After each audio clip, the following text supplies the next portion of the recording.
जय हिंद मेरे प्यारे साथियों। आशा करता हूँ आप सभी बहुत अच्छे होंगे।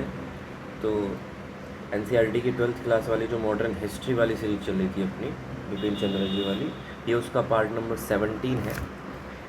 ठीक है। भारत में अंग्रेज़ों की आर्थिक नीतियाँ 1757 और 1857 के बीच का जो समय है वो हम इस चैप्टर में पढ़ रहे हैं। ठीक। इससे पहले हमने 16वें चैप्टर में पढ़ा कि किस तरह जो ब्रिटिश ईस्ट इंडिया कंपनी थी उसकी कितनी दमनकारी नीतियां भारत के अंदर भारतीय मतलब क्षेत्र अधिकार के अंदर रहीं। फिर हमने ये देखा कि जो ब्रिटेन के अंदर जो सरकार चल रही थी उस समय, उन सरकार को भी इस कंपनी से ख़तरा महसूस होने लगा। वो सरकार भी इस कंपनी के कारनामों से परेशान आने लगी। उसके बाद असल में क्या था कि जब 1765 तक, जब तक कि बंगाल पर कब्जा करा था इन लोगों ने, ठीक है, तो उस समय तक इनकी कोई भी व्यवस्था नहीं थी, कोई भी विचार नहीं था कि ये अपनी कुछ प्रशासन व्यवस्था में बदलाव करेंगे। जो इनकी पहले से प्रशासन व्यवस्था पॉलिसीज़ चलती आ रही थी, इनको ये था कि हम इसी को कंटिन्यू करेंगे। कोई नाम मात्र का भी विचार नहीं था 1765 तक। उसके बाद में 1765 से फिर 1772 तक इनका यही पॉलिसी चली। 1772 तक 1772 तक इनकी ये पॉलिसी चली। 1700 मतलब क्या पॉलिसी थी? वही दोहरी शासन व्यवस्था थी ना इनकी। उसका क्या मतलब है? ये मान लो कोई स्टेट है, इन्होंने इस पर अटैक किया, इसको हरा दिया, इसका जो पहले राजा था उसी को बोल दिया, संधि करवा ली, और संधि में बोल दिया कि तुम अपने यहाँ जो सैनिक हैं आधी से ज़्यादा सैनिक हटा दो, हमारे सैनिकों को अपनी सेना में भर्ती करो, अपने राज्य में हमारे नाम का एक राजदूत रखो, ब्रिटिश राजदूत, और सब का खर्चा तुम उठाओगे। इसके अलावा टैक्स जो टैक्स ले रहे हो उसमें से भी तुम एक सालाना मतलब पेंशन के तौर पर किसी के, कहीं पर इस राजा को पेंशन के तौर पर बांध दिया, कहीं पर इसको बोल दिया कि हमें इतना पैसा आप मंथली या जो है एनुअल तौर पर देते रहिए। तो इस तरह हमने देखा कि दोहरी शासन व्यवस्था में वो कहने को ही वो वहाँ का राजा हुआ करता था, वरना वो इन लोगों का पिट्ठू मतलब इन लोगों का गुलाम ही था, अंग्रेज़ों का कठपुतली कह लो, अपनी मर्ज़ी से कुछ नहीं कर सकता था। फिर इसने वहाँ और पैसा लेना स्टार्ट किया, जनता को लूटना स्टार्ट किया उस राजा ने। ठीक है। तो इस तरह हमने देखा कि 1772 तक ये दोहरी शासन व्यवस्था रही। उसके बाद में 1772, आपको याद होगा 1773 का रेगुलेटिंग एक्ट आया था। उस रेगुलेटिंग एक्ट के द्वारा ही जो बोर्ड ऑफ डायरेक्टर थे उनकी स्थितियों में, उनके नियमों में थोड़ा सा बदलाव किया गया। ठीक है। और ये दोहरी शासन व्यवस्था समाप्त कर दी गई। एक आया था क्लाइव, रॉबर्ट क्लाइव, आपको याद होगा।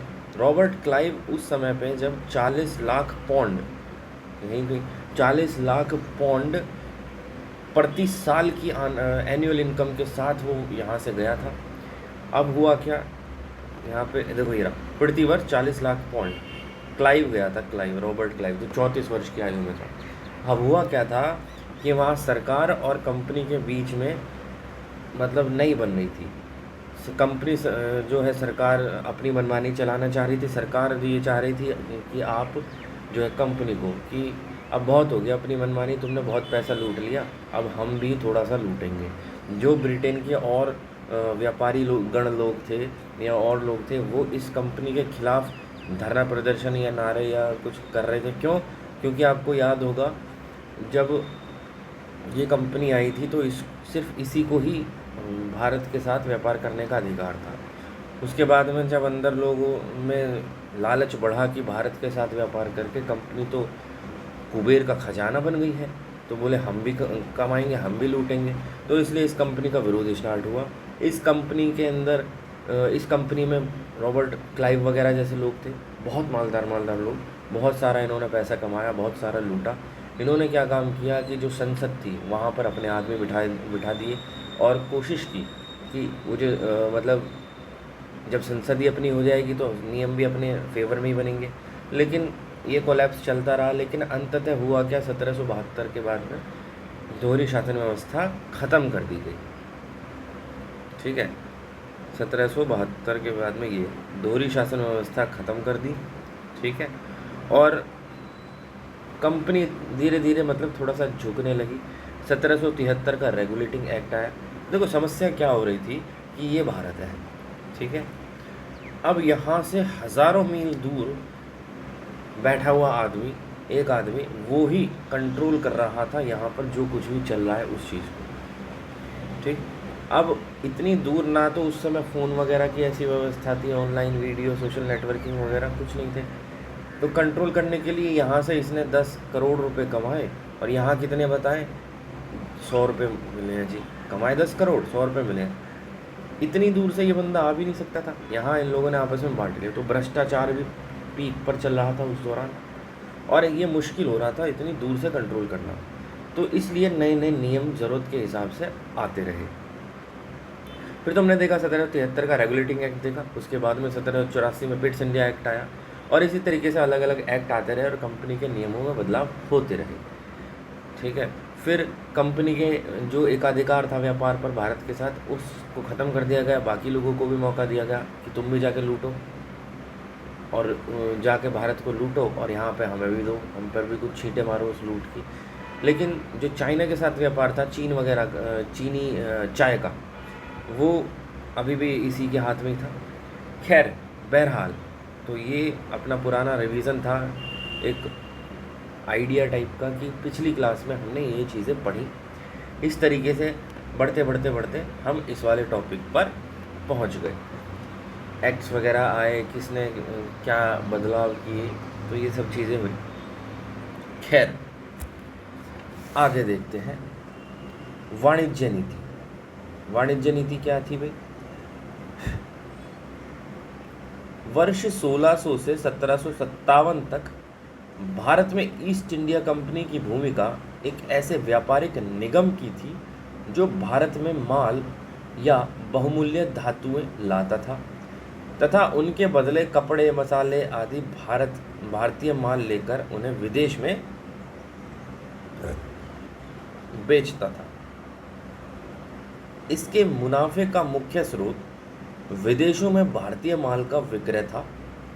जो भारत से माल लिया, लूटा और विदेशों में जाके बेच दिया, वो इसका मुख्य स्रोत था। स्वाभाविक था कि कंपनी ब्रिटेन और दूसरे देशों में भारतीय मालों के लिए नए बाजार लगातार खोजती रहती थी। इस प्रकार उसने भारतीय मालों का निर्यात बढ़ाया तथा उनके उत्पादन को प्रोत्साहन मिला। यही कारण था कि भारतीय शासक भारत में कंपनी द्वारा फैक्ट्रियों की स्थापना को सह लेते थे। जो भारतीय शासक थे वो भारत में कंपनी द्वारा जो फैक्ट्रियां लगाई जाती थी वो सह लेते थे। अब देखो, भारतीय माल का निर्यात हुआ, उससे प्रोत्साहन हुआ मिला और इस कारण की वजह से भारतीय शासक सह लेते थे। अरे भाई कुछ भी मत लिखो, सिर्फ यही कारण नहीं था, ठीक है। ब्रिटिश लोगों ने खूब हालत ख़राब करी है, हराया युद्ध में। और किस वजह से हारे हो, इसका मतलब ये नहीं है कि तुम कमज़ोर थे या ब्रिटिश लोग ज़्यादा ताकतवर थे। इसका मतलब ये है कि जैसा कि हम पढ़ते हुए आ रहे हैं कि हर राज्य में विभीषण मौजूद था और उसी विभीषण का उपयोग करके अंग्रेज़ों ने, ब्रिटिश ने कब्जा किया भारतीय राजाओं पर। ना, भारतीय राजा हारने वाले नहीं थे। जब हर जगह जो है धोखेबाज लोग मिल गए, अपने ही देश के गद्दार लोग, तो तब तो देखो कोई भी है, कितना भी बड़ा कलाकार है, वो भी हार जाएगा। खैर, पर आरंभ से ही ब्रिटिश उद्योगपति ब्रिटेन में भारत वस्त्रों की लोकप्रियता से ईर्ष्या करते थे। जो ब्रिटिश के अन्य उद्योगपति थे, ठीक है, वस्त्रों का फैशन एकाएक बदल गया तथा अंग्रेज़ों के खुरदुरे ऊनी कपड़ों की जगह हल्के सूती वस्त्रों ने ले ली। प्रसिद्ध उपन्यास रॉबिन्सन क्रूसो के लेखक डैनियल डिफो की शिकायत थी कि भारतीय वस्त्र हमारे घरों, हमारे कक्षों तथा हमारे शयनागारों में भी प्रवेश कर चुके हैं। पर्दे, गद्दे, कुर्सियां और अंत में हमारे बिस्तर पर भी मलमल या भारतीय वस्तु के अलावा कुछ नहीं रहे। भारतीय मालों के ब्रिटेन में विक्रय को कम कराने या समाप्त कराने के लिए ब्रिटिश उद्योगपतियों ने अपनी सरकार पर दबाव डाला। वही जो अब से पहले चलता हुआ आया था, अभी हमने पढ़ा कि सरकार और कंपनी के बीच में तनातनी हो गई, और वहाँ के जो और दूसरे उद्योगपति लोग थे वो सरकार पर दबाव डालने लगे कि वही क्यों मुनाफा कमा रहा है, हम भी कमाएंगे, वही क्यों लूट रहा है, हमें भी लूट रहा है। तो ऐसा दबाव डाला। वर्ष 1720 तक छापेदार या रंगे सूती वस्त्रों के व्यापार पर प्रतिबंध लगाने वाले कानून बन चुके थे, और 1760 में एक भद्र महिला को आयातित रुमाल रखने पर 200 पौंड का जुर्माना देना पड़ा था। मतलब कि उसने आयातित रुमाल रख लिया था जो भारत से लाया गया था, तब उसको 200 पौंड का जुर्माना देना पड़ा था।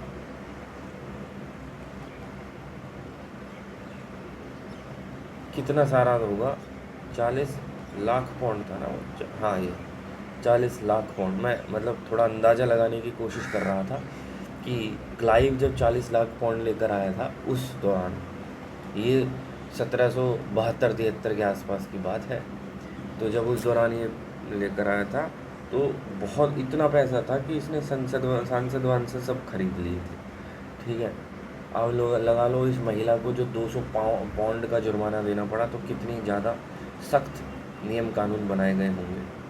खैर, वर्ष 1700 में भद्र महिला, ठीक है, आए थे, तुम मालूम होंगे। इसके अलावा सादे वस्त्रों के आयात पर भी भारी महसल लगाए गए। हॉलैंड को छोड़कर दूसरे यूरोपीय देशों ने भी भारतीय वस्तुओं के आयात पर या तो प्रतिबंध लगा दिया या उन पर भारी आयात शुल्क लगा दिया।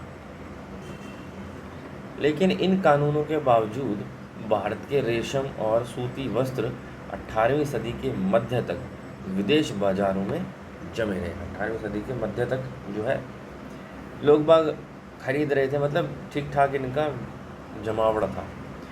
मगर जब तक नई और विकसित प्रौद्योगिकी के आधार पर ब्रिटेन का वस्त्र उद्योग पनपने लगा था, भारत के साथ कंपनी के व्यापारिक संबंधों में 1757 के प्लासी युद्ध के बाद एक गुणात्मक परिवर्तन आया। अब बंगाल पर अपने राजनीतिक नियंत्रण के सहारे कंपनी व्यापार और उत्पादन पर एकाधिकारपूर्ण नियंत्रण स्थापित कर सकती थी और अपना भारतीय व्यापार बढ़ा सकती थी।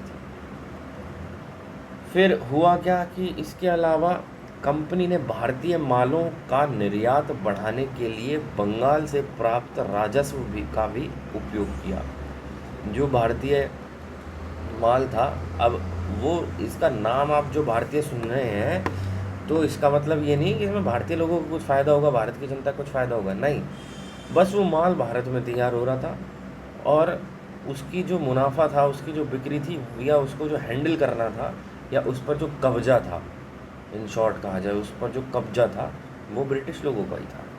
तो भारतीय माल नाम सुनकर भावुक मत हो जाना, ये भारतीय माल सिर्फ उस पर्टिकुलर वस्तु के लिए है, बाकी कब्जा इन पर ब्रिटिश लोगों का ही था। ठीक है, तो तो उसका निर्यात बढ़ाने के लिए बंगाल से जो राजस्व प्राप्त हो रहा था उसका भी उपयोग किया। 1750 से 51 में भारतीय कारखानेदारी में ब्रिटेन को 1.5 लाख पौंड का भारतीय माल निर्यात किया था, जिसे कंपनी की गतिविधियों के कारण 1797 से 98 तक बढ़ाकर 5.8 लाख पौंड हो जाना चाहिए था, लेकिन ऐसा हुआ नहीं। 1797 से 98 तक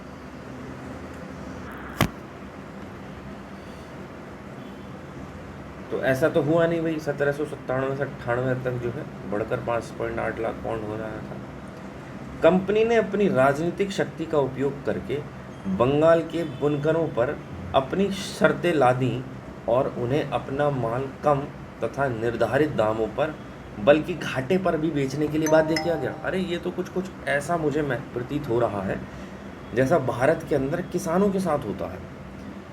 एक किसान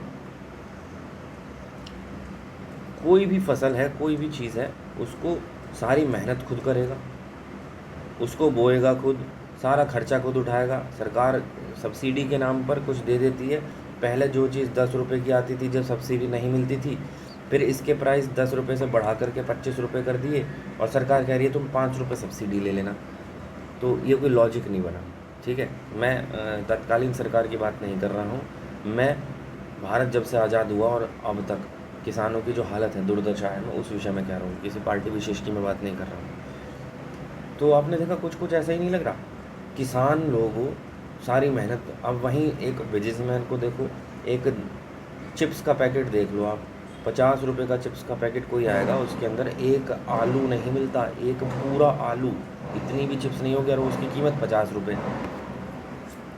और किसान की बात करें, किसान के 50 रुपये में मिलेंगे जो है बहुत सी बार 10 रुपये किलो, मतलब 5 किलो आलू भी मिल जाते हैं, 6-6, 7-7 किलो आलू भी मिल जाते हैं किसान के। ठीक है, तो आप हालत देख रहे हैं, ये 50, इससे कितना प्रॉफिट ले रहा है ये कंपनी वाला, और किसान जो कि अपने सारी चीज़ें मेहनत कर रहा है और सब चीज़ें खुद उठा रहा है, इसको घंटा कुछ नहीं मिल रहा है। तो ये आपको नहीं लग रहा कि ये तो कुछ कुछ ऐसा ही, और ये नियम कौन बना रहा है? ये सरकार बैठी हुई बना रही है, जो संसद में लोग बैठे हैं। और यहाँ पर देखो ये भी तो ऐसा ही चल रहा है कि कंपनी ने अपने राजनीतिक शक्ति का उपयोग करके, जो बंगाल के बुनकर थे, अब थोड़ा इसको देखो, कंपनी ने अपनी राजनीतिक शक्ति का उपयोग करके बंगाल के बुनकर, इस शब्द की जगह अगर हम ये देखें कि भारत के किसानों पर अपनी शर्तें लादी और उन्हें अपना माल कम तथा निर्धारित दामों पर बल्कि घाटे पर बेचने के लिए बाध्य किया। लिंक कर पा रहे हो? बस यहाँ एक शब्द हो, क्या ये चीज़ें सही हैं? तो आप देखिए ये जो रूपरेखा है ना, वो कहने को देश आज़ाद हो गया, पर लगता नहीं मुझे लगता है कि आज भी जो है लोग बाहर, विदेश लोगों को, ब्रिटेन वगैरह देशों को पैसा जाता है, भारत पैसा देता है। आज जो हरकतें चल रही हैं भारत देश के अंदर, खैर आज नहीं, मतलब आज से मेरा मतलब है कि सो कॉल्ड आज़ादी के बाद से, ठीक है, सो कॉल्ड आज़ादी के बाद से जो हरकतें चल रही हैं, तो पता नहीं, खैर ये तो क्या ही होगा, ना मेरे हाथ में कुछ ना आपके हाथ में। उस समय की बात है 1947 की। खैर, इसके अलावा अब उनकी मेहनत भी आज़ाद नहीं रही। उनमें से अनेकों कंपनी के लिए कम मजदूरी पर काम करने को मजबूर किए गए और भारतीय कारखानेदारों के लिए उनके काम करने पर रोक लगा दी गई। कंपनी ने अपने भारतीय या विदेशी प्रतिद्वंदी व्यापारियों को बाहर कर दिया, जो भारत के या विदेशी प्रतिद्वंदी थे। बंगाल के दस्तकारों को अधिक मजदूरी या दाम देने से उन्हें रोके रखा। कंपनी के नौकरों ने कच्चे कपास की बिक्री पर एकाधिकार कर लिया तथा उसके लिए बंगाल के बुनकरों से मनमाने दाम वसूलने लगे। बस यहाँ बंगाल के बुनकर जो है, इस शब्द की जगह भारत के किसान शब्द ऐड कर दो, बाकी जो स्थिति तब है वही स्थिति आज़ादी के बाद किसानों की है। इस तरह बुनकर खरीदने वाले तथा बेचने वाले दोनों ही रूप में घाटे में रहे। अब देखो जो किसान है वो भी ऐसे ही। अच्छा, एक चीज़ और है जो कॉमन है, ये लोग उस समय जो ये बुनकर वगैरह, ये जो भारतीय राजा लोग थे, वो आवाज़ नहीं उठा सकते थे, मार दिए जाओगे। वही चीज़ आज है। आज मतलब आज़ादी के बाद में किसान लोग अपने लिए आवाज़ नहीं उठा सकते, सरकार लाठीचार्ज करवा देती है, मरवा देती है, गाड़ी चढ़वा देती है या कुछ भी है। ठीक है, तो अभी भी आज़ाद हुआ नहीं है। गुलाम बनाने वाले लोग जो है उनका नाम बदल गया है, बाकी आज़ाद तो देश आज भी नहीं है। यदि उस समय ऐसा था और आज भी वैसे ही, तो बदला क्या?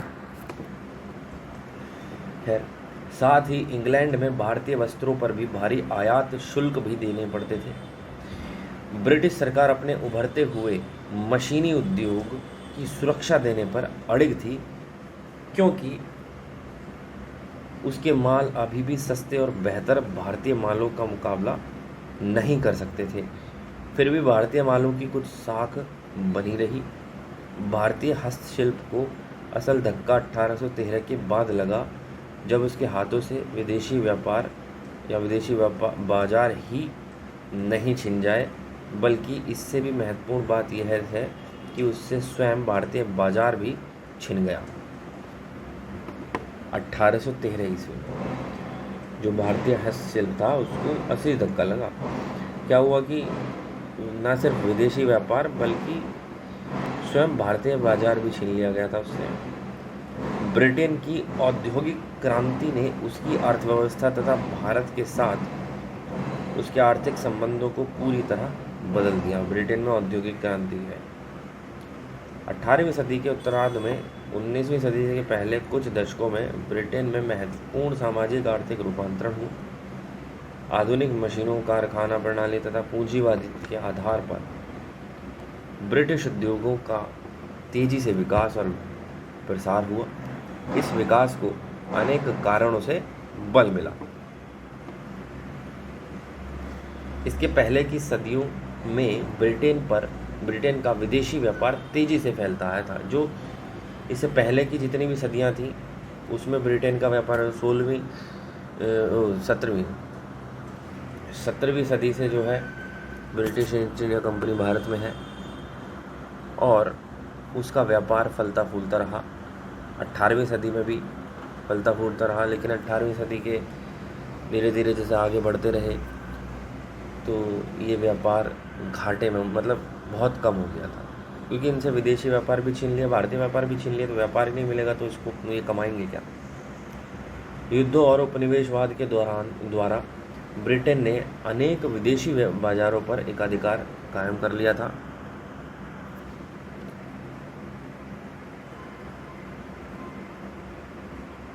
इन निर्यात बाजारों के कारण ब्रिटेन के निर्यातक उद्योगों का उत्पादन तेजी से बढ़ा, जिससे उत्पादन तथा संगठन की आधुनिकतम तकनीकों का उपयोग किया गया। अब जो ब्रिटेन का औद्योगिक क्रांति आई तो ब्रिटेन में जो माल तैयार हो रहा है वो उसका निर्यात होने लगा था ब्रिटेन से। ठीक है, तो अफ्रीका, वेस्ट इंडीज, लातिनी अमेरिका, कनाडा, ऑस्ट्रेलिया, चीन और सबसे बढ़कर भारत ने निर्यात के लिए असीम अवसर प्रदान किए। यह बात सूती वस्त्र उद्योग के लिए खास तौर पर सही थी, जो ब्रिटेन की औद्योगिक क्रांति का प्रमुख वाहक बन गया। ब्रिटेन ने अब तक व्यापार की एक औपनिवेशिक प्रणाली स्थापित कर ली थी, जिससे औद्योगिक क्रांति को बल मिला और औद्योगिक क्रांति ने बदले में इस प्रणाली को और भी मजबूत बनाया। उपनिवेश और अल्प विकसित देश ब्रिटेन को अपने खेतों और खदानों के कच्चे माल का निर्यात करते और ब्रिटेन उन्हें अपने कारखानों का तैयार माल बेचता। तो वही ब्रिटेन में फैक्ट्रियाँ लगाई गई। ठीक है, अब कच्चा माल तो विदेशों से आ रहा है। ठीक है, इसने उसे मॉडिफाई करा, उसे अपग्रेड किया और फिर उसने रॉ मटेरियल से पूरा प्रोडक्ट तैयार किया। फिर उस प्रोडक्ट को चाइना में, अमेरिका में, ऑस्ट्रेलिया में और भारत में हर जगह बेचा और अच्छा खासा मुनाफा कमाया। दूसरे, नई मशीनों और कारखानों में लगाने के लिए देश में पर्याप्त पूंजी जमा हो चुकी थी। इसके अलावा यह पूंजी सामंत वर्ग के हाथों में न थी, जो इसे विलासी जीवन और भोग में खर्च कर डालता, बल्कि यह व्यापारियों और उद्योगपतियों के हाथों में थी, जो इस उद्योग और व्यापार में लगाने के लिए उत्सुक थे। मतलब एक बिजनेसमैन है, उसका माइंड बिजनेसमैन की तरह ही काम करेगा।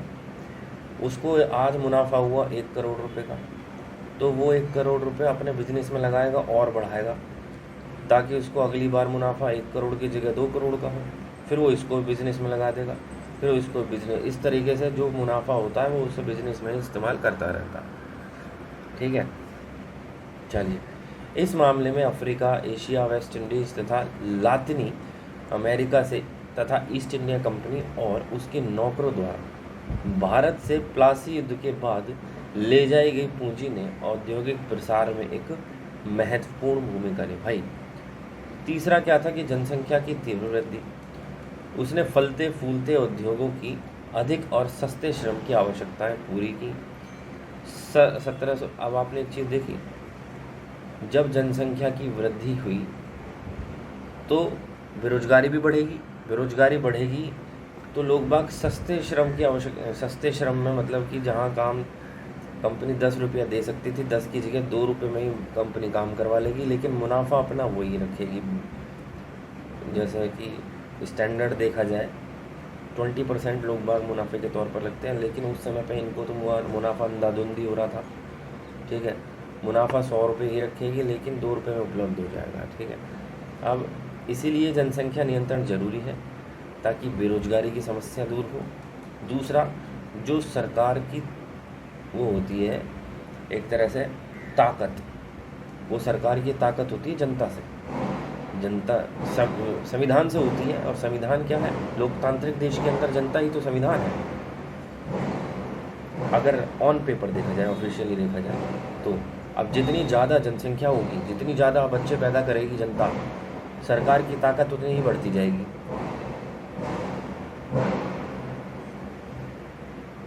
तो अगर वो कैसे बढ़ेगी? 10-20 बच्चे पैदा कर लिए, ये लोग खाएंगे भी तो, ये लोग बाहर से मार्केट से सामान भी तो खरीदेंगे, और बिजनेसमैन बैठे हुए हैं। ठीक है, इनका मुनाफा होगा, इनका मुनाफा होगा, ये सरकार को इन्वेस्ट करेंगे, और सरकार को इन्वेस्ट करके अपने फेवर में नियम कानून बनवाएंगे। वो नियम कानून बन जाएंगे, फिर ये बिजनेसमैनों ने इनसे ही मुनाफा लिया, फिर इन्हीं को लूटेंगे। बहरहाल चलो छोड़ो इसको, हम अपने मुद्दे पर आते हैं। ठीक है, तो क्या रहा कि श्रम की आवश्यकताएं पूरी हुई। 1740 के बाद क्या हुआ? ब्रिटेन की जनसंख्या तेज़ी से बढ़ गई।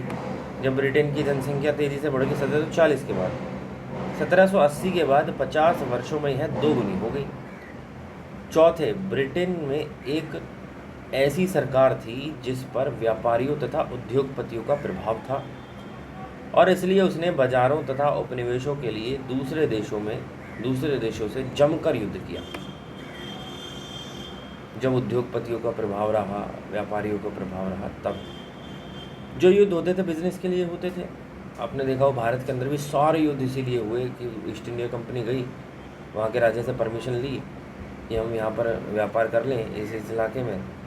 उसने कुछ ने दे दी, कुछ ने नहीं दी, या कुछ ने लिमिटेड परमिशन दी, तो उन्होंने फिर इस राजा पर अटैक कर दिया, मार दिया इसको। ठीक है, तो यही रहा। पाँचवें, अधिक उत्पादन की मांगे प्रौद्योगिकी के विकास द्वारा पूरी की गई।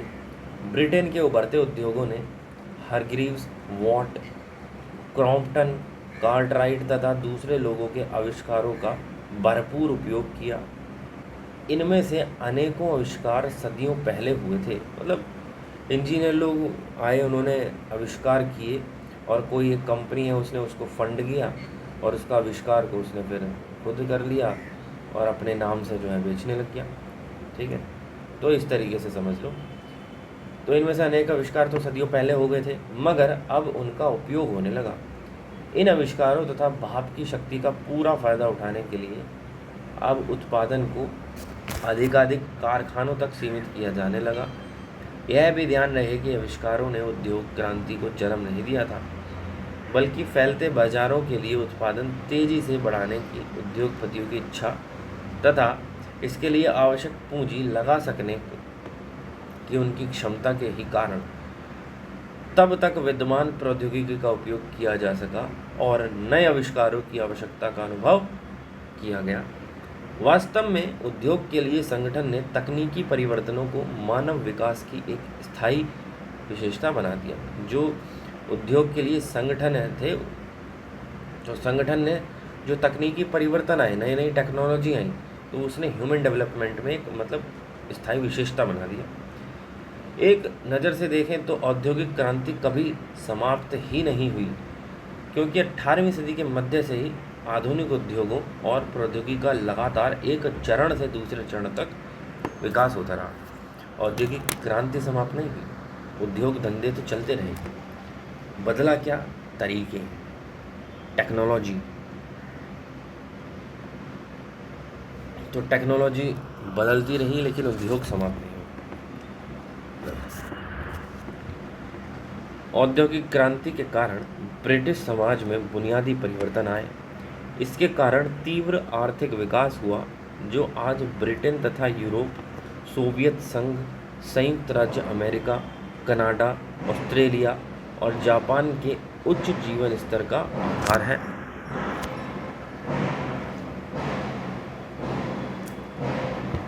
वास्तव में 19वीं सदी के आरंभ से पहले तक आज के आर्थिक दृष्टि से उन्नत और पिछड़े देशों के जीवन स्तरों में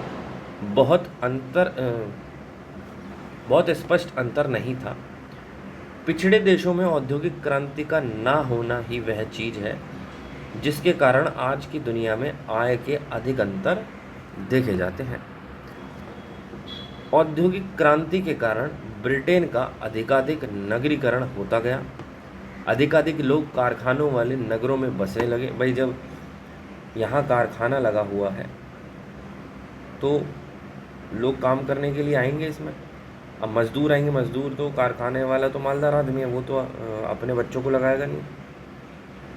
तो कारखाने में मजदूरी कौन करेगा? गरीब का बच्चा मालिक करीब का।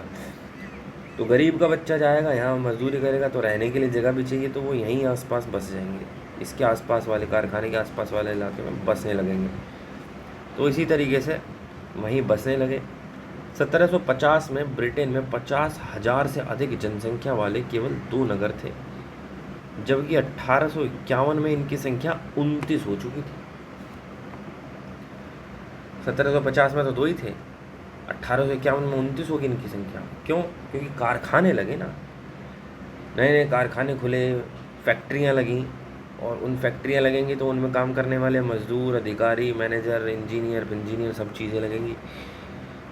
तो जब ये लोग होंगे तो ये कारखानों के आसपास ही घर खरीदेंगे और वहीं नगरीकरण हो जाएगा, शहरीकरण।